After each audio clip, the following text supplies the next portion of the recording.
खबर एक बार फिर वही वक़ार यूनुस एडवाइज़र हो गए मोहसिन नकवी साहब के।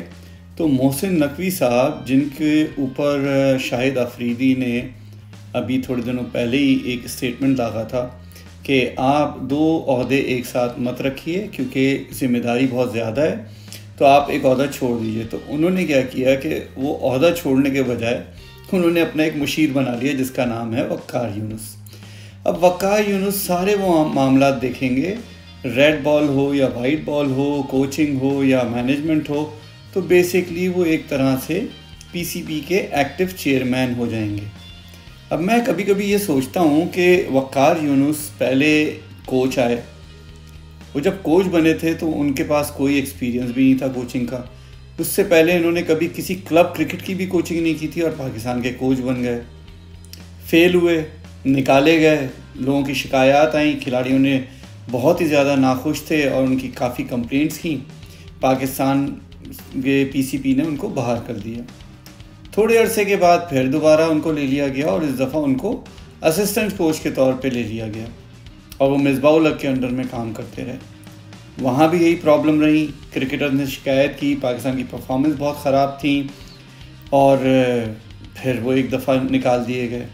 और जब भी वो निकाले गए पाकिस्तान की परफॉर्मेंस की बुनियाद पे या फिर उनके पास वो कंप्लेंट्स थी कि वो सही तरह से हैंडल नहीं कर पा रहे थे चीज़ों को और लोग नाखुश थे क्योंकि उनका जो एक ऑटोक्रेटिक काइंड ऑफ स्टाइल है कि जैसे वो फास्ट बॉलिंग किया करते थे, वो अब तक उस फेज़ में से बाहर ही नहीं आए हैं।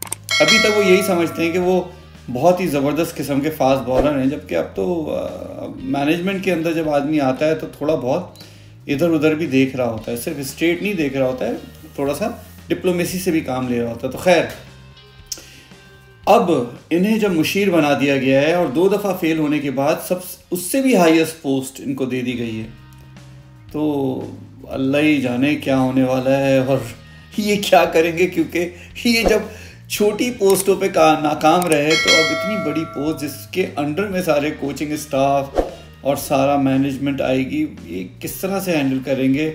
इसका ना तो उन्हें एक्सपीरियंस है, ना ही उन्होंने कोई नौकरी की है जिसकी बुनियाद पे ये पोर्टफोलियो बनाओ।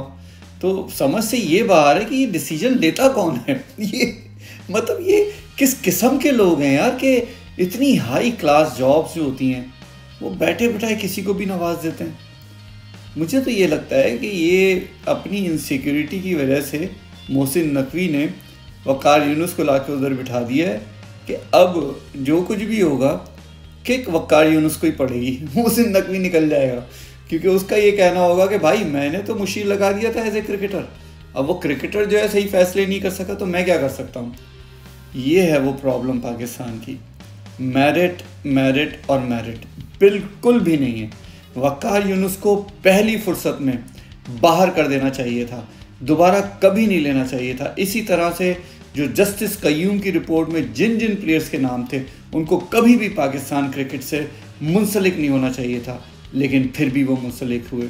जुर्माने तक उन्होंने अदा किए थे कोर्ट में, क्योंकि उन्होंने कोई गलती की थी तो जुर्माना दिया था ना। तो जब जुर्माना देने का मतलब गलती है तो फिर उस स्टेटमेंट को, जिस स्टेटमेंट कोर्ट की तरफ से ये कहा गया था कि इनमें से कोई भी क्रिकेटर पाकिस्तान क्रिकेट बोर्ड में काम नहीं करेगा, तो फिर ये कैसे लोग काम करते रहे, बहुत बड़ा सवालिया निशान है। मतलब ये पाकिस्तान इम्प्रूव नहीं होगा, मज़ीद डिटेरिएशन की तरफ जाएगा। और अगर इन्होंने अभी भी सही फैसले नहीं किए बहुत मुश्किल में आने वाले हैं।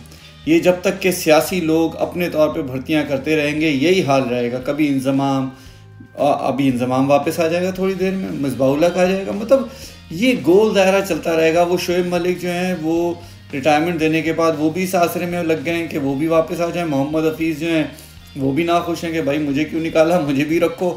अब्दुल रज़ाक जो हैं उनको बाहर कर दिया। सबको ले लो यार, सबको ही पैसे दो यार। इन्होंने कोई क्रिकेट ठीक नहीं करनी और ना ही इनका इरादा है ठीक करने का, और लगता भी यही है कि ये सिर्फ़ और सिर्फ अपने अपनों को बांटेंगे और दूसरों को डांटेंगे, वो वाली कहानी है। Thank you.